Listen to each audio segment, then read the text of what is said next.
Hello. Somebody comment in the chat. Make sure that you can hear. I'll check it from over here. I'm going to zoom this up here a little bit.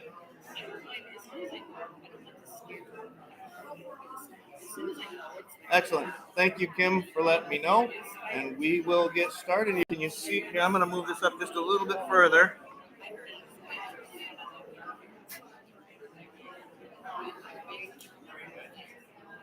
How does that look? All right.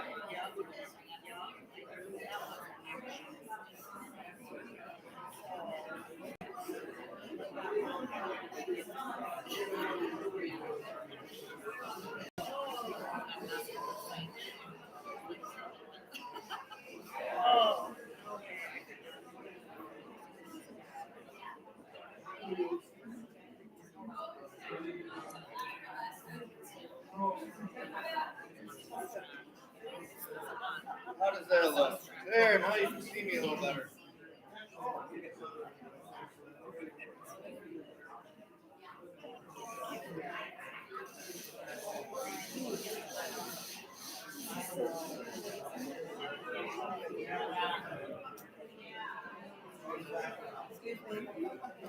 I got wires in your foot. Okay. Good morning. Welcome. We've got another full room for Coffee with the Birds, the birding tidbits segment here. Welcome. My name is Curtis Dykstra, Parks Naturalist and Parks Program Supervisor with Ottawa County Parks. And this is the birding tidbits portion of Coffee with the Birds. I've got just a little bit to run through here, and then we'll be talking about winter birding in Michigan's Upper Peninsula here. I did want to say, those of you, some of the people in the live audience here were here for the first feeder watching session at 9:30, and then there are some of you who are here planning to attend at the session right after this ends. And so this is where we can all get together and mix and mingle. And we are also online, live streaming right now to our web-based audience as well. So welcome to all of you online, and welcome to all of you in person. And let's get started here. I'm going to skip through some of these. Congratulations to Jeannie Stoddard. She is here too. Where's Jeannie? Oh, she's right here, right in front of me. So congratulations to her on her winning photo of the Cape May Warbler. And it is what graces our mugs now. And thank you to our sponsors and Mug Club sponsors. I've left my mug in the other room. Raise your mugs.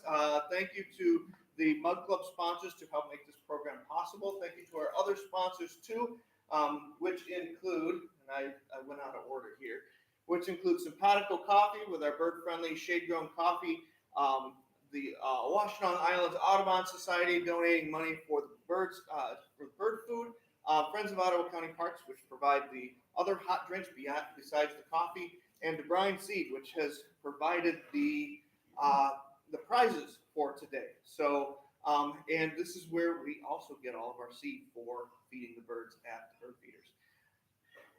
So we've already done this. Congratulations to Jeannie. But note that the birding tidbits next month will be on this bird right here. So we'll learn a little something new about the Cape May Warbler. That's my thing. Whoever wins, whatever bird wins, I have to do a program on it. Be nice to me. Be nice to me. I suppose really any bird would be a nice bird.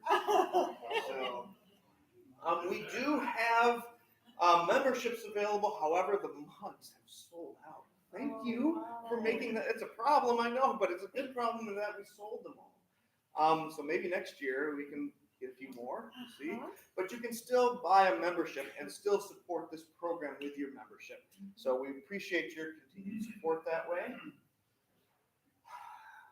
These calendars are also sold out. So thank you for those of you who were buying calendars in support of the Career Line Tech Center students who created it. It's been a successful thing for them as well. So we'll have to continue that relationship next year as well. Well, we're not watching birds at the feeder. Now what I have to do is skip ahead go to my birding tidbits portion here. Here we go. Birding tidbits are bite-sized presentations on anything bird related. Okay. I try to do different topics through the year. The first one is always, how did the photographers, what's the story behind the winning photos? I like to do that and share their stories. I like to do a bird identification class, which I did last month in January on hawks at our feeders. And you can watch these online. These are recorded, they're online on our YouTube channel, so you can always look at them later. I also like to do a little bit of a birding story, something that is a fun adventure that I had that I like to share with you. And then we'll do a bird profile next month on the Cape May warbler. And if you have suggestions on things that you would like for me to address in this or other programs, please do let me know. But this birding tidbit is a birding story about winter birding in Michigan's Upper Peninsula. Why on earth would you go to the UP in the dead of winter to look for birds? Some of you may call me crazy. You know I go to wastewater treatment plants, I've been to landfills, and I go to the UP in the middle of the winter. Maybe this isn't the craziest one, huh? So this trip I actually did a couple of years ago, and it's taken me a long time to kind of get around to doing a program on it. But the same things hold true today than they did 2 years ago when I did this trip. I left at night and got a late start, but it's always fun to cross the bridge at night. I stopped at the park there, took some pictures, long exposure of the bridge at night. And when I crossed that bridge, it's like heavy weights come off my shoulders. Anybody else attest to that? Yes. That's why I'm like, I'm not leaving tomorrow morning. I'm leaving tonight. And I had an Airbnb set aside. This was my own. I do these trips periodically. I'm given permissions to just go and do some birding on my own. So you may wonder, what's going on, but no, I do these trips because others in my family wouldn't necessarily go and do all these things. So this was my Airbnb. This is day one. This is the 27th of December. So right after Christmas, between the holidays, a couple years ago. And when I woke up, you could see the snow. Now it's not that way this year. But it was also a snowstorm. There was heavy snow going on, and I saw that was coming. That's why I wanted to get there early, beat the snow, and then just sleep in and not have to get up early morning and go chasing. And I just wanted to sleep in, and I'm glad I did because I waited for this to kind of clear out. Oh, yeah. But while I was here, this was my room here, and it was looking out at the woods, which was great. And that morning, I saw a rough grouse foraging in the snow right outside my window, so I didn't even have to leave my Airbnb to see this. I'll wait for it to pop up here so that it plays. Here we go. Got some volume here. No volume. There we go. You can see how hard it was snowing. It's just feeding on the buds. There were several of them. It was so serene, and I didn't even need to go driving around.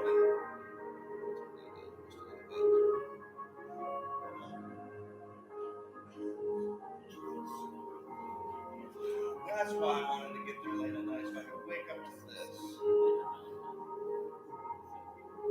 And it's a species I've seen before, but of course you see them a whole lot more in the UP than you do down here. In fact, in Ottawa County, you don't find them. There are a few in Kent County, there are a few in Allegan County, there are some in Muskegon County, but for some reason, they're not here. They used to be. Habitat loss, probably. Hunting pressures, I'm not sure what all the reasons are, but we don't have them here. So it's always a treat when I can see the rough grouse. There he goes. And he's going to run off into the snow. They've got feathers all the way down onto their feet, nice wide feet to help them snowshoe on top of the snow. Yeah, there's a couple of them there. And I thought, bird life is so good here. I'm going to talk to the owner of the Airbnb and ask him if I can put up a feeder. I came prepared. I bought a feeder. And so, there we go. Move on to the next slide here. Come on. There we go. Oh, nope, that's not what I wanted to do. There we go. So this again is my view. There's the snow is coming down, and I said, hey, can I put this feeder out over outside my window? And he said, yeah, sure, why not? And lo and behold, within a short amount of time, the chickadee flocks were coming in by the droves.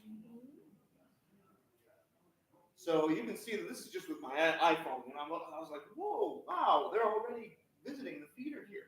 So I had activity. I was like, yes, when I'm here, I still want to see the birds. There we go. So day one, I wasn't in a hurry. I got up, the snow was done now, and I was up in the Dafter area. This is where my Airbnb was, and I knew that this was nicely located, centrally located to all the places that I wanted to go. So I was all set on that. The first place I was going to go was the post office, not because I was going to mail any letters. You don't go to the post office when you're a birder to mail letters. You go there to see birds. Then, of course, you go to the landfill, right? And then I was going to make my way down to Rudyard and Center Line Road, which is right in this area here, to look for snowy owls. So those are the places that I had on my list. So here is the post office in Dafter, famous among birders because of these crabapple trees. Lots of crabapple trees means they attract winter finches like pine grosbeak. Bohemian waxwing also come and visit those trees. I had heard that there was a big flock of pine grosbeaks here. I came and I sat and I waited, and the person down at the post office was wondering, what was this guy doing? They got pretty used to it though. So I let them know, I'm waiting for the birds, people just look at you funny because you go all the weird places. But lo and behold, just as I was leaving, and I thought, okay, I'll come back another time. 3 female pine grosbeaks came in. I said, yes, yes. And in my multiple visits to this location, I got other sightings of them as well. And it was actually a good year that year for pine grosbeaks. And here is a little video of the grosbeaks eating on crab apples there. And then I'll show you my pine grosbeak pig out here in a moment with some footage that I got throughout my trip. Because they weren't only there. This is one of the places you can go to find them. You go where the fruiting trees are to find Bohemian waxwing and pine grosbeak. So I'll show you just a bit of my pine grosbeak pig out.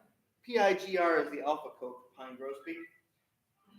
I thought it was kind of funny, like the pig, because they eat like a pig too. So I put this little video together. Some of you may have already seen this. It's been online for a while. CwB County. The males are the ones with the magenta reddish color. The females are the ones that are gray with kind of that yellowish green color on them. They've got big beaks to mash up the fruit. They will come to feeders as well. Oh, and I'm getting ahead of myself. The video says it too. They're pretty messy.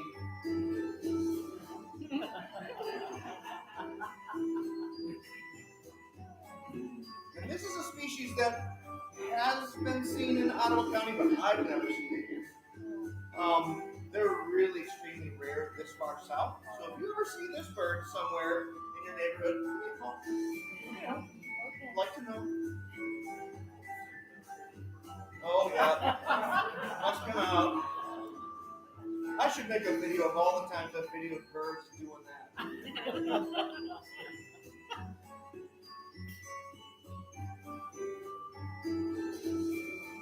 You can see their range is generally way far north. They winter in the UP. They don't nest in the UP. So they're an eruptive species like many of the other finches. Some years there's lots of them, some years they're not. You can go up to the UP in some winters and they're really hard to find. Tree buds, and they'll come to feeders. Now you recognize that feeder? Ah, yeah.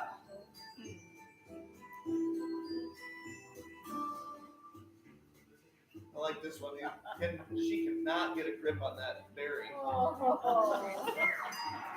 Yeah, a very good grip.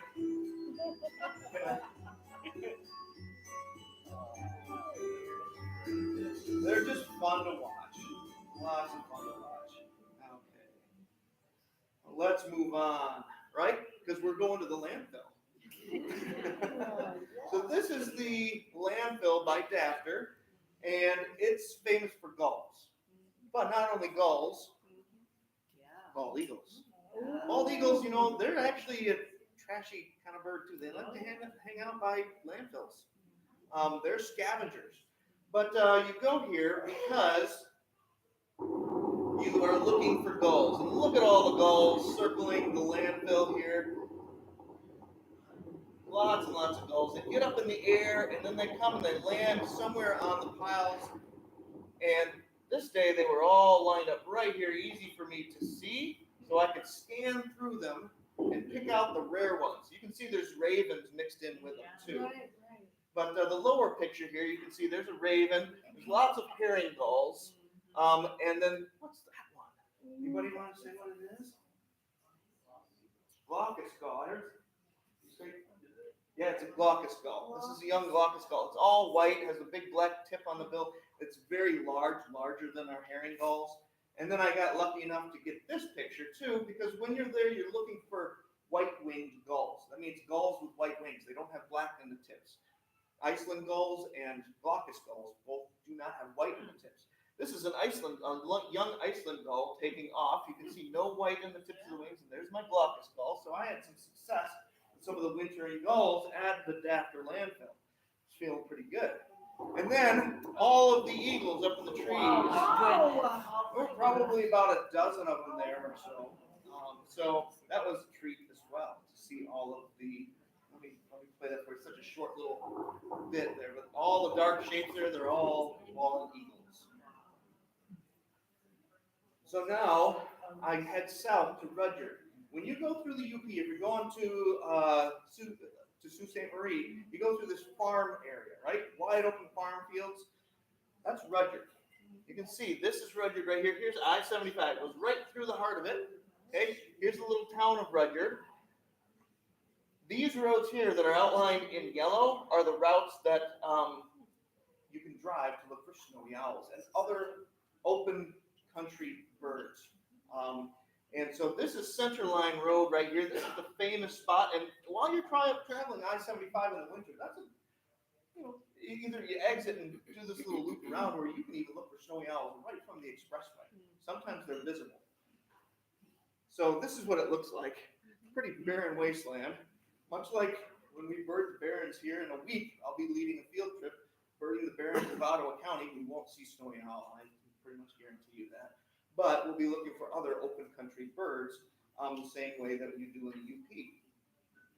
And I did find a couple of snowy owls. So perched up on the telephone poles is where you find them. This year I only had two, and it took me a while to actually find them. 2 years prior to this, I went up with a couple of friends of mine, including Mike, who did my Alaska trip with and things. And we had, I want to say it was 16 snowy owls in just a couple hours. So they're eruptive as well, and that winter was just phenomenal. The backdrop picture that you saw on my computer of the snowy owl, that was taken that winter 2 years prior. They were everywhere. You'd be seeing them dotting the telephone poles. So some years a little harder, some years not. Oh, that's right. That's not me. That was another lady who was looking for snowy owls all by herself, retired age, and she was photographing the snowy owl, left her car running, shut the door with her keys in, and it locked. She was desperate. She's in the middle of literally nowhere. Yes. So you never know what kind of circumstances are going to come your way when you do this. But basically, I helped her out. I took her to Rudyard, got her, made sure she got a phone call, kept her in she came into my car to stay warm. And I took her into town. She was able to get a hold of somebody wrecker service to come out. But I stayed with her until that wrecker service came back out and got her back into her car. I felt so horrible for her, but she did get back into her car and was able to go on her way. So when you're up there, be aware, you may just have to come to somebody's aid, or you may be that person on the other side too. So be careful. No, I didn't get a picture of her. Did she get a picture of the owl? Oh, did she get a picture of the owl? Yeah. Yes. That's the important part. I didn't have her picture on here. I thought you were looking at. Yes, the most important thing. Did she get a picture of the owl? So day 2, I woke up a lot earlier. Oops, I didn't mean to go the slide further because I was going to go to the Muskong State Forest area. This area over here is one of the areas that people like to go looking for great gray owls. And I was going to do that. There's a Dunbar Forest Station over here with some feeders that I went to. Didn't have a whole lot of success with that day, but just note that that's a really great, it's an MSU research station. They have feeders, and some of the houses nearby have feeders. And it's in the same area that this great gray owl sometimes shows up. Then I was going to go over to Pickford, which is more open fields like Rudyard, and do some birding there, and then end up at the Kinross feeders as well. So I was going to do a great gray owl search, and I have to admit that this picture is from 2006. This is what I was looking for.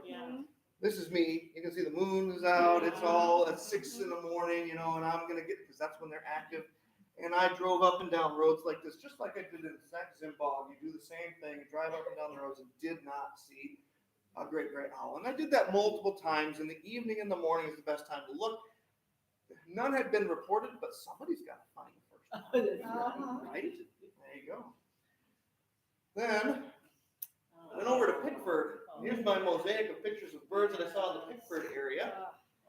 So I didn't see evening grosbeak that day, but I did see evening grosbeak in Pickford in the past. So that's a good place at some of the feeders in town.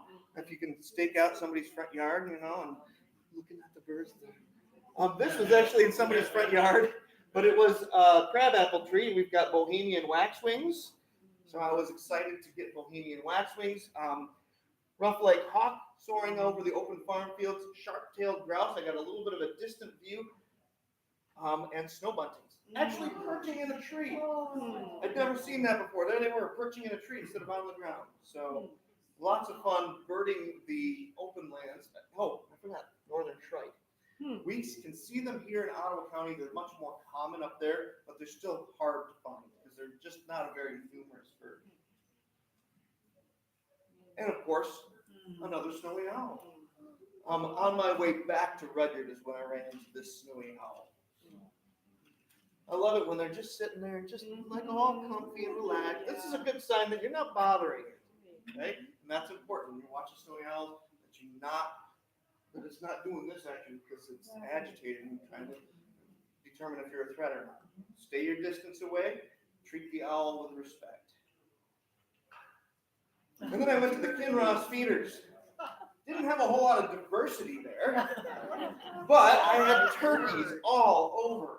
This is a little feeder station just north of Kinross, and all of these locations you can find actually on a map, and there's resources that I'll get to you. If you're in person, I can get it to you through email. If you're online, you can find it in the description. So if you're in person, you can go back and find this video. Look at the description. There's links to some great resources to help you with your birding in the UP. So lots of turkeys. There were a few other birds, and there was a red squirrel, of course. And then I went back to my Airbnb, and lo and behold, I had that pine grosbeak that you saw in the video at my feeder. I thought, this is great. And all these chickadees, red-breasted nuthatch was coming into it as well, and then pine grosbeak just sat there and pigged out. That evening, I think I did another great gray owl search, and then it was day 3. I'm going to go overtime. I know it's a lot of, like, it took me a little bit to get this set up, so apologies. Day to relax. I was just going to hang out at my Airbnb. But of course, that was the day that I got out a message. And that message told me that there was a northern hawk owl. This is me this is said northern hawk owl. Well, there goes my relaxing day. But you know what? It was worth giving that up to go chase a northern hawk owl. So I got in my car, sped on over there. I knew the person who had gotten the sighting, and I had been by that place already on my trip. I'm like, well, how did the guy who found it is actually Adam Byrne. He's the top birder in Michigan, so of course he finds it. You know, Adam's a nice guy, but I was like, oh, come on, I was there. And I drove up, and I was told that he was by this old barn, sitting on one of the telephone poles. You see him sitting there? There he is. He was sitting just as it was said. This is a distant photo because that's all I could get at that time. The snow was falling too, so it was hard to get photos. Watched him for quite a while. And then this is the territory. This is the look. He flew from there across the road and over to these trees over here, so pretty distant. And I got permission from this homeowner to park there. And then he flew back over to these pines over here. He was kind of staying distant. But then the homeowner said he actually likes to come flying from over there, fly over the house, and land on this pole right there. And so I said, I'm going to be ready for that. And he wasn't doing it. I waited for a while, wasn't doing it. So I said, I'm going to just come back later and check this out. There we go. So I came back later in the afternoon, toward evening. This was a little later than when I arrived. And there was this nice barrier here. So I stood up behind the barrier. I was out of view of things. And here's the pole. I had it with my phone on my scope. And I'm trying to wait and see. And sure enough,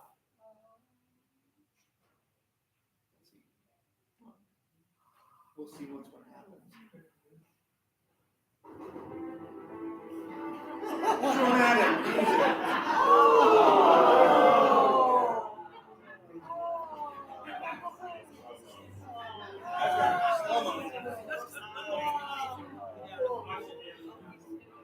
What's that?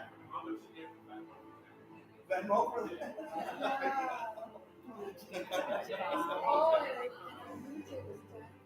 Yeah, the Blue Jay was not happy. He said, I know you're there. But he came to me. I was sitting, and he kind of knew I was there, but he was hunting. He was looking for food to catch. These owls are more diurnal than other owls, too. So they hunt during the day. One of the reasons why they call them a hawk owl is also because they are a hawk shape. They don't breed in the UP. They only winter in the UP and in very small numbers. This is a species that breeds up in Alaska and way northern Canada. Yeah, they landed in the tree by me too.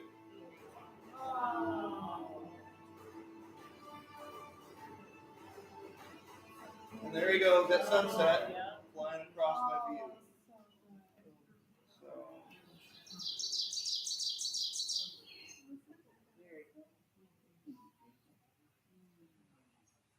At the end of that day, I thought, well, that's good enough. And I drove down some roads, and then I ran into a flock of redpolls. So I want to play a little video of redpolls. They were on the road. These birds like to come down the roads and cross those. We'll do that too.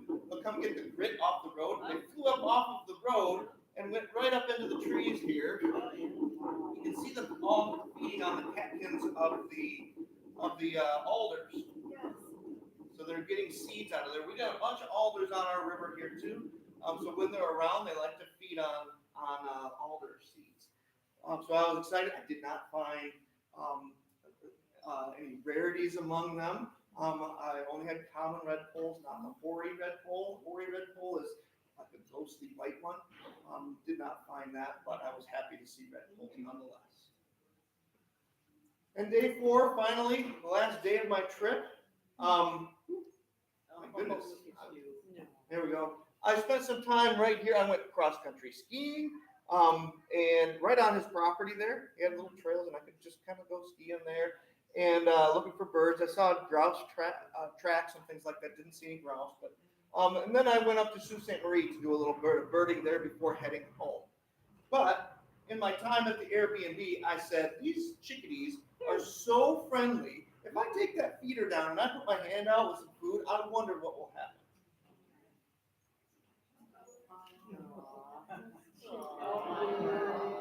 In just 3 to 4 days, this is day 4, so pretty nice. Oh, this is edited, right? There's a lot of holding it, nothing, or stuff like looking, should I come in? You know, the first one landing on my fingers was probably within 5 or 10 minutes. Yeah. What was the feed of choice? I had a no mess mix is what I had. So there's peanuts and there's sunflower hearts. I think there was a little bit of millet and things in there. They were getting the sunflower hearts. That's what they were after. So then I went to Dafter again to check for more pine grosbeaks, and I pulled up, and what was eating in the crabapple trees? Actually, right in town, there were more crab apples.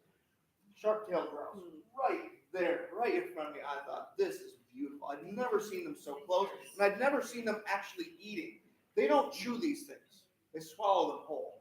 And it was so much fun to watch them. This sharp-tailed grouse is a grouse we don't have down here. It's an open spaces grouse. It likes open farmlands up in the UP, and then out west, like the Dakotas and things. And I got a little video of them all up in the tree here. You can hear them.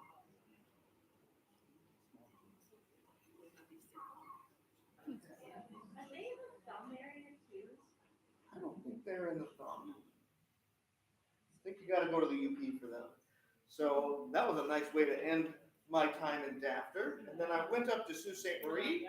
One of the things you got to do is you got to stop at the old power plant here, because the water stays open here. There's warm water discharge here, and you always get, lots of ducks. So I've seen common mergansers and red-breasted mergansers and goldeneye and a few other ducks. There wasn't a whole lot going on that day, but back in 2010, I think it was, this area had a yellow-billed loon. It's Michigan's only record of a yellow-billed loon on the St. Mary's River. So you never know what you're going to find when you bird the St. Mary's River there in Sault Ste. Marie. And this was for a long time where a gyr falcon roosted every winter. I never ended up getting to see it because by the time I was making trips up there, it apparently had disappeared. But there are occasional sightings of gyr falcon in the UP in winter. That's like a peregrine falcon. That's the size of a red-tailed hawk. Okay. Really big. And then you go to Lake Superior State University. Guess what? They've got more fruiting trees, and so there's more grosbeaks. Another place to look for waxwings. In town are where you want to look for those birds because that's where you get the fruiting trees. And you never know who's lurking around the corner when you're in the UP. Sasquatch sighting. I went along the river there and checked out each of the different parks for different birds on the water and the trees. Didn't see a whole lot other than some of the fruiting trees with pine grosbeaks and things, but it was kind of fun to check out some of the sites there in Sault Ste. Marie. And if you are interested in more resources on birding in the UP, especially in winter, but even any time, the winter bird watching in the eastern UP is like an outdoor treasure hunt, is an article written by Elliot Nelson, who I know, he actually lives in this area of the UP. He's a great guy. He actually used to be from Kent County. And he lives up there now. He works for Michigan Sea Grant. He wrote a nice article about birding, winter birding in the eastern UP, so you can check that out. The link is in the description on the video, and I'll send it out to my birding newswire email as well. And then also Eastern UP winter birding map. It's a Google Maps route that Elliot put together, and you look at this and it'll tell you descriptions of where to go and what to see. It's a really helpful resource if you don't know what you're doing and want a little bit more detail than what I can give you in about half an hour here. So you can see all the little routes here. This is where I was staying, right here. There's Dafter. Right here is where I was staying, so you can see all of the areas around it. It was pretty centered on it. But a really great adventure to go to the UP in the winter. but you always risk. So 4 years ago when I went, 2019, or 5 years now, I guess, we had temperatures of -30. So you never know what you're going to get when you go there, but you're more likely to get more snow and cold than you do here. So with that, I'm going to conclude my birding tidbits. But what that means is that we have door prizes. Okay? And so I was told that I forgot to turn this thing the last time to show the prizes. So I'm turning this to show the prizes. Okay? And right here is all of our Mug Club members have their names in this drawing here. And I'm going to draw a name for, first of all, another puzzle. Oh, that's so great. Okay. I like it, but this is, I think it's full. Brina Schar? Oh, hey. Here. Excellent. Come on up. Sabrina is here. There's your puzzle. You can say hi to everybody online. Congratulations, Sabrina. All right. Now for the seed and the feeder donated by DeBrine Seed Company. Thank you to them again. These are handmade cedar feeders that are really nice. He just told me that he got a new stock of them in. So if you are interested in getting one of these handmade feeders, they have them in stock at DeBrine Seed in Zealand. Drum roll. Janet Cross. Is Janet Cross here? She's not. Well, because we do this online and in person, she may be out there watching. We're going to get this prize to Janet Cross. If you're there, text us on the chat here, and I'll get in touch with you. Janet Cross is our winner for the feeder and the seed. Thank you so much. We're going to conclude the birding tidbits. If you are here to watch the feeder watching session, we'll be starting up there in just a few minutes, and I'm going to cut the live stream here in a bit. But thank you so much for joining, and we'll see you next time. March 16 is the next Coffee with the Birds, and I'll just quick look at the comments here. We can hear you so beautiful. Is there a variety of crabapple trees that attracts birds the best? I don't know about that for sure. Just really any crabapple. I don't know if there's a particular variety that is best. And then thank you, Curtis, Rick, and crew for a wonderful bird Saturday. You're welcome. Thank you for attending, Pam, and the rest of you. We'll see you next time.